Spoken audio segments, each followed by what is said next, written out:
అందరికీ వందనాలండి. యేసయ్య సిలువలో పలికిన 6వ మాట, యేసు ఆ చిరక పుచ్చుకొని సమాప్తమైందని చెప్పి తల వంచి ఆత్మను అప్పగించెను. యోహాను సువార్త 19వ అధ్యాయం 30వ వచనంలో ఉంటుందండి. యేసు ఆ చిరక పుచ్చుకొని సమాప్తమైందని చెప్పి తల వంచి ఆత్మను అప్పగించెను. సమాప్తమైంది, ఇట్ ఈస్ ఫినిష్డ్. యేసయ్య సిలువలో పలికిన మూడు మాటలు ఇట్ ఈస్ ఫినిష్డ్, సమాప్తమైనది. దాంట్లో యేసయ్య సిలువలో పలికిన 7 మాటలలో 2 మాటలు మనుషులతో మాట్లాడారు. మిగిలిన 3 మాటలు ఆయన తండ్రితో కూడా మాట్లాడారు. ఆయన పక్కనున్న దొంగతో ఆ 2 మాటల్లో నేడు నీవు నాతో కూడా పరదేశంలో ఉంటావని ఆయన చెప్పారు. తర్వాత తన తల్లి అయిన మరియతో ఇదిగో నీ కుమారుడు అని చెప్పి, తర్వాత యోహానుతో ఇదిగో నీ తల్లి అని చెప్పి 3వ మాటగా మనం చూసుకున్నాం. తండ్రితో ఆయన పలికిన మాట, తండ్రి వీరేమి చేయుచున్నారో వీరెవరు కనుక వీరిని క్షమించమని చెప్పారు. తర్వాత తండ్రి నీ చేతికి నా ఆత్మను అప్పగించుకుంటున్నాను. ఇంకొక మాట అండి, నా దేవా నన్నేలా చేయి విడిచిదు అని ఆయన తండ్రితో మాట్లాడటం మనం గమనిస్తూ ఉన్నాం.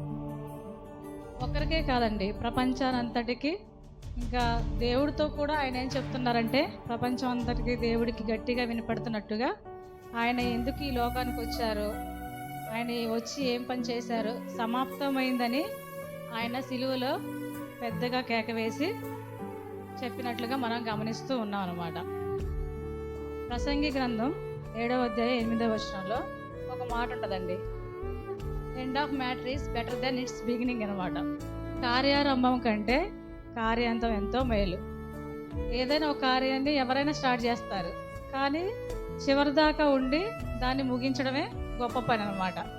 అందుకే కార్యారంభం కంటే కార్యాంతం మేలని ప్రసంగి చెప్తున్నారు. తర్వాత ఈ ప్రపంచంలోకి గొప్పగా అందరూ ఎంట్రీ ఇచ్చేసి, తర్వాత గొప్ప గొప్ప ఇళ్లలో పుట్టి గొప్పగా మంచి మంచి పేర్లు తెచ్చుకొని చివరికి వారి అంతానికి వచ్చేసరికి ఏమవుతుందంటే, వారికి ఏ విలువ లేకుండా, ఏ ఘనత లేకుండా, తర్వాత వారు ఎలా అంతమైపోయారో, ఈ భూమి నుంచి ఎలా వెళ్ళిపోయారో కూడా వారికి తెలియదు. ఈ ప్రపంచంలో గనులని చెప్పుకున్నవారు, దేవుళ్ళని చెప్పుకున్నారు కూడా, వారు కూడా ప్రపంచాన్ని విడిచిపెట్టి వెళ్ళిపోయిన తర్వాత కూడా ఎవరు వారిని గురించి మాట్లాడుకోవట్లేదు. అలాగే చాలామంది అనుకున్నారు, యేసయ్య చనిపోయిన తర్వాత ఆయన గురించి ఇంకా ఎవరు మాట్లాడుకోరు, ఆయన గురించి ఇక ఏమి ఉండదు, టాపిక్ ఏమి ఉండదు, ఆయన ఎవరు గణపరచరు, ఆయన మరణంతో అంతా అయిపోయింది, ఇంకెవరు యేసయ్య గురించి మాట్లాడుకోరు అనుకున్నారు. కానీ యేసయ్య చనిపోయిన తర్వాత యేసయ్య యొక్క ప్రభంజనం ఆయన మరణం తర్వాత ఇంకా ఎక్కువగా ప్రబలిపోయింది అనమాట, ఇంకెక్కువైపోయిందండి. ఇన్ని సంవత్సరాలైనా కూడా మనం ఆయన మరణం గురించి, ఆయన పునరుద్ధానం గురించి మాట్లాడుతున్నామంటే నేటికి కూడా కారణం ఏంటంటే, ఈ లోకంలోకి వచ్చిన వారందరూ సహసిద్ధమైన మరణాలు, యాక్సిడెంట్ల ద్వారా జరిగిన మరణాలు, తర్వాత ఆయా కారణాలతో జరిగిన మరణాలు, వృద్ధాప్యం వల్ల వచ్చిన మరణాలు, వ్యాధుల ద్వారా వచ్చిన మరణాలు, ఇలా ప్రతి ఒక్కరికి ఒక కారణం ఉండి చనిపోయారు. ఈ భూమి మీద పుట్టిన ఎవరైనా చనిపోవలసిందే. కానీ యేసయ్య మాత్రం మన కొరకు, సమస్త మానవాళి కొరకు ఆయన చనిపోయారు. సమాప్తమైందని యేసయ్య చెప్పినప్పుడు అసలు ఏమి యేసయ్య ముగించారు, ఏం చేయడానికి ఈ లోకానికి వచ్చారు, కొన్ని వచనాలు మనం చూసుకుందాం అండి. యోహాను సువార్త 10వ అధ్యాయం 10వ వచనం, 2nd లైన్ నుంచి చదువుతానండి. గొర్రెలకు జీవం కలుగుటకు, అది సమృద్ధిగా కలుగుటకు నేను వచ్చి తినని మీతో నిశ్చయముగా చెప్పుచున్నాను. ఇక్కడ మంచి కాపరి గురించి యేసయ్య చెప్తున్నారు, దొంగ గురించి చెప్తున్నారు. ఆయన మంచి కాపరిగా ఉండి ప్రజలకు ఏం చేశారో అవన్నీ మనం యోహాను సువార్త 10వ అధ్యాయంలో చూస్తున్నాం, గమనిస్తూ ఉంటాం. తర్వాత దొంగ ఎందుకు వస్తాడండి? దోచుకోవటానికి, నాశనం చేయటానికి, హత్య చేయటానికి, మన ఆనందాన్ని, సంతోషాన్ని అన్నిటినీ తీసుకెళ్ళడానికి వస్తాడు. ఇంకా మన దగ్గర ఏం బెస్ట్, ఏం మంచిగా ఉన్నాయో అవన్నీ దోచుకుని వెళ్ళటానికి దొంగ వస్తాడు. దొంగ అంటే ఎవరంటే అపవాది. కానీ యేసయ్య ఏం చెప్తున్నారు, నేను వచ్చింది ఎందుకంటే మీకు సమృద్ధి జీవం ఇవ్వటానికి వచ్చా అంటున్నారు. యేసయ్య సిలువలో సమాప్తమైందని చెప్పి ఎందుకు చెప్పారంటే, తన ప్రాణాన్ని మనకిచ్చి మనం మరణించవలసిన స్థానంలో ఆయన మరణించారు. తర్వాత ఆయన తన ప్రాణాన్ని మన కొరకు పెట్టి మనకి సమృద్ధి జీవాన్ని ఇస్తున్నానని సిలువలో సమాప్తమైందని ఆయన గొప్ప కేక వేసి చెప్పారనమాట. తర్వాత ఆయన ఎందుకు వచ్చారంటే ఈ లోకానికి, లూకా సువార్త 19వ అధ్యాయం 10వ వచనం, నశించిన దాన్ని వెదకి రక్షించుటకు మనుష్య కుమారుడు వచ్చినని చెప్తున్నారు. అంటే యేసయ్య ఈ లోకానికి ఎందుకు వచ్చారంటే చెడిపోయిన వారిని, ఆయన దగ్గర నుంచి దూరంగా వెళ్ళిపోయిన వారిని ఆయన వెదకి రక్షించడానికి వచ్చానని చెప్తున్నారు. ఆయన దగ్గర నుంచి వెళ్ళిపోయిన వారిని, పాడైపోయిన వారిని, చెడిపోయిన వారిని రక్షించడానికి నేను వచ్చా ఈ లోకానికి అని చెప్తున్నారు. అందుకే ఆయన ఈ లోకంలో జీవించినంత కాలం ఎవరితో ఉన్నాడండి? ఎక్కువగా పాపులతో ఉన్నాడు. ఆయన ఏమని పిలిచారు? పాపుల స్నేహితుడు అన్నారు. సిన్నర్స్ ఫ్రెండ్ అంటారు అన్నమాట. ఏదయ్యా ఎక్కువగా ఎంత భూమిలో ఇక్కడ ఉన్నంత కాలం ఎక్కువ పాపులతో ఉన్నాడు కాబట్టి ఆయన్ని పాపుల స్నేహితుడు అని పిలిచారనమాట. మరి అప్పుడు అలాంటి సందర్భంలో ఆయన పాపులతో ఫ్రెండ్షిప్ చేస్తుంటే కొందరు పరిసయ్యులు ఉన్నారు అక్కడ. ఆ పరిసయ్యులందరూ ఏమనుకున్నారంటే, ఈయనేంటి పరిశుద్ధులని చెప్పుకుంటున్నాడు, పరిశుద్ధులని చెప్పుకుంటూ పాపులతో స్నేహం చేస్తున్నాడు ఏంటి అని అనుకుంటా ఉన్నారు అక్కడ ఉన్న పరిసయ్యులందరూ. అప్పుడు యేసయ్య ఏం చెప్పారంటే, ఆరోగ్యవంతులకి దేవుడు కావాలండి, పాపులకు కావాలి, రోగులకు కావాలా వైద్యుడు? అదే చెప్తున్నారు. దేవుడు ఏమన్నారంటే, ఆరోగ్యవంతులకు వైద్యుడు అక్కర్లేరు, రోగులకే కదా వైద్యుడు కావాల్సింది అని చెప్పారు. తర్వాత నేను నీతిమంతులను పిలవటానికి రాలేదు కానీ పాపుల కోసమే వచ్చానని అక్కడ ఆయన అద్భుతంగా మనకు ఒక క్లారిటీ ఇచ్చారు యేసయ్య. తర్వాత నశించినదైనా ఆయన వెతుక్కుంటూ వచ్చి ఆయన మన కోసం సిలువలో మరణించి ఈ భూమి మీద ఉన్న ఆయన వెతుక్కుంటూ వచ్చారు కాబట్టి మన దగ్గర రాగలిగారండి. మనం వెళ్ళాలంటే వెళ్తావా? మనం పరలోకం చేరాలంటే మనం ఎన్ని ప్రయత్నాలు చేసినా మన వల్ల కాదు, మన జీవితాలు కూడా సరిపోవు అన్నమాట. అందుకని ఆయన ఏం చెప్తున్నారంటే, నశించిన దాన్ని వెదకి రక్షించి ఆ కార్యాన్ని నేను సిలువలో పూర్తి చేశా, సమాప్తం చేశాని ఆయన చెప్తున్నారు. తర్వాత ఇంకొక మాట అండి, యేసయ్య ఈ లోకానికి ఎందుకు వచ్చారంటే, మార్కు సువార్త 10వ అధ్యాయము 45వ వచనం చూసుకుందాం. మనుష్య కుమారుడు పరిచారం చేయించుకున్నటకు రాలేదు కానీ పరిచారం చేయుటకు అనేకులకు ప్రతిగా విమోచన క్రయధనముగా తన ప్రాణాన్ని ఇచ్చుటకు వచ్చినని చెప్పాను. విమోచన క్రయధనం అంటే చెల్లించాల్సిన రుణాన్ని ఆయన మన కోసం చెల్లించేశాడు. దాన్ని విమోచన క్రయధనం అంటారన్నమాట. అయితే ఇక్కడ ఏంటంటే, కొంతమంది పిల్లలు ఉంటారు, వాళ్ళు ఏం చేస్తారంటే, మా తండ్రి ఇలా అండి, మా తండ్రి అదేంటి గొప్పవాళ్ళు అది ఇదని చెప్పుకుని ఏం చేస్తుంటారు, బయటికి వెళ్ళి తల్లిదండ్రులు తెలియకుండా అప్పులు తెచ్చుకుంటారు. అవునా కదా? అప్పులు తెచ్చుకుంటారు, డబ్బులు తీసుకొచ్చుకుంటారు. ఈ విషయం ఇంట్లో తల్లిదండ్రులకు తెలియదు. తర్వాత ఏమైందంటే, కొంతకాలానికి ఆ విషయం తల్లిదండ్రులు తెలిసినప్పుడు వాళ్ళు వచ్చి అప్పులలో అడుగుతారు, మీ అబ్బాయి మా దగ్గర డబ్బులు తీసుకున్నాడండి, అప్పు ఇవ్వాలి మాకనంటే తండ్రి ఫస్ట్ ఏమంటాడు, మాకు తెలియదండి, మా కుమారుడు మాకు చెప్పి తీసుకున్నాడా, మాకు తెలియదు, మమ్మల్ని అడగొద్దని అంటారు. కానీ తర్వాతకి ఆ రుణాన్ని ఎవరు చెల్లించాలి? అప్పో సొప్పో ఏదో కూడా చేసి తండ్రే కట్టేయాలి డబ్బులు. అలాగే ఇక్కడ ఏమైందంటే, ఏదో కూడా చేసి తండ్రి తన కుమారుడు కోసం ప్రయాసపడతాడు. ఇప్పుడు యేసయ్య మన కోసం ఎందుకు వచ్చారంటే, విమోచన క్రయధనాన్ని చెల్లించడం కోసం మన కోసం ఆయన వచ్చారు. తర్వాత పాపానికి జీతం ఏంటంటే మరణం. తర్వాత మనం అందరం చేసిన పాపాలకి ఖచ్చితంగా మనకి శిక్ష పడాల్సిందే.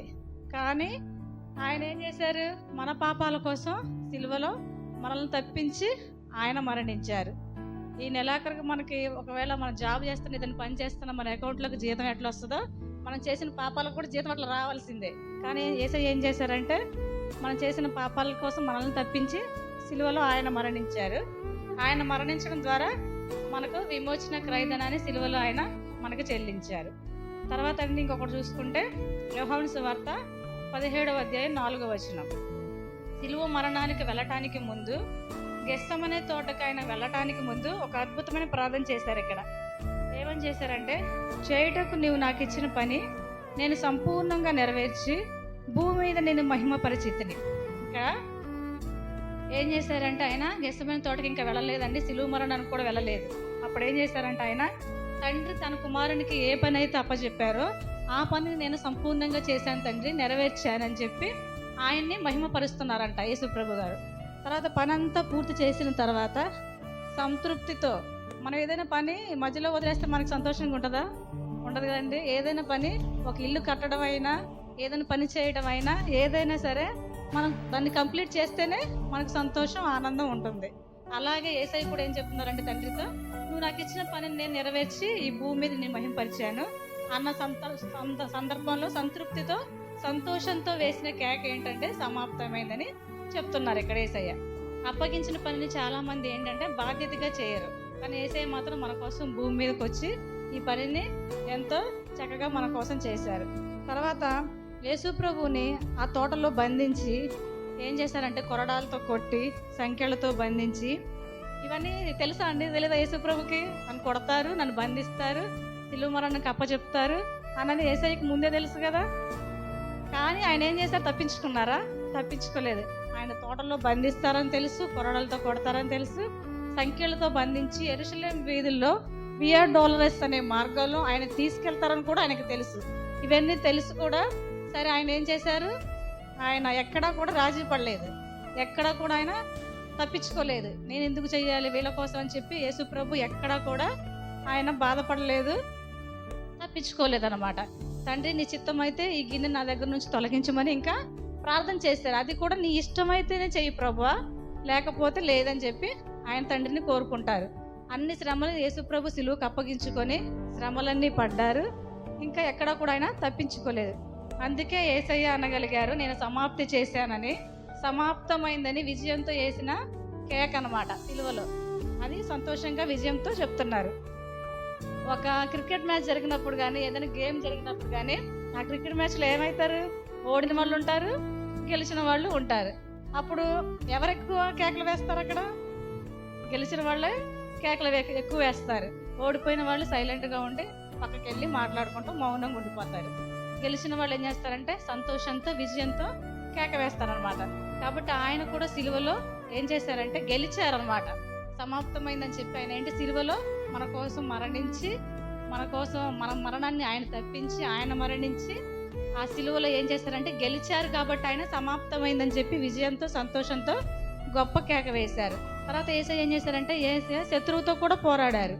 శత్రువు అంటే ఎవరంటే అపవాది. అపవాది క్రియలను లయపరచుటకే దేవుడు కుమారుడు ప్రత్యక్షమైన అనమాట. అందుకని అపవాది క్రియలను లయపరచడానికి కూడా ఆయన వచ్చి భూమి మీదకి మనలందరినీ మరణం నుంచి తప్పించి ఆయన సిలువలో మరణించి గెలిచి సమాప్తమైందని చెప్పి ఆయన గొప్పగా కేక వేశారు. చివరికి ఒక మాట అండి, మన బైబిల్లో ఒక యజమాని ఉన్నాడు అనమాట. ఆయన ఏం చేస్తారు? ఒక దేశాంతరం వెళ్లే ముందు 3 దాసులను పిలుస్తారు అనమాట. 3 దాసులను పిలిచి, నేను ఊరు వెళ్ళొచ్చే లోపల మీకు 3కి 3 తలాంతలు ఇస్తా.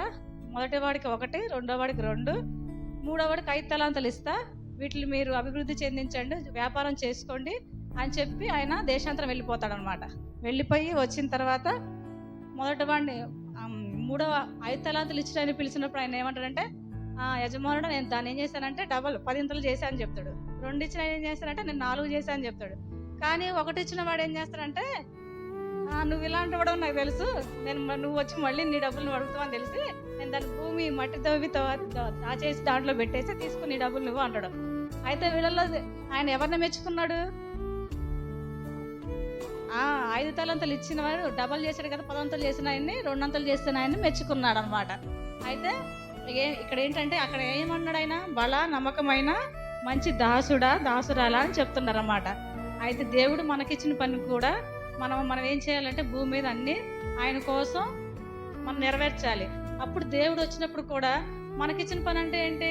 దేవుడు మనకిచ్చిన తలాంతులు ఉంటాయి.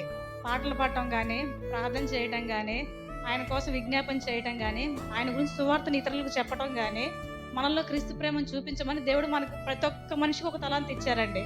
అది మనం అందరిని బయటకు చూపించకుండా, ఎవరికి చెప్పకుండా, దేవుడి కోసం ఏ పని చేయకుండా మనం సమాధికి ఖాళీగా వెళ్తాం.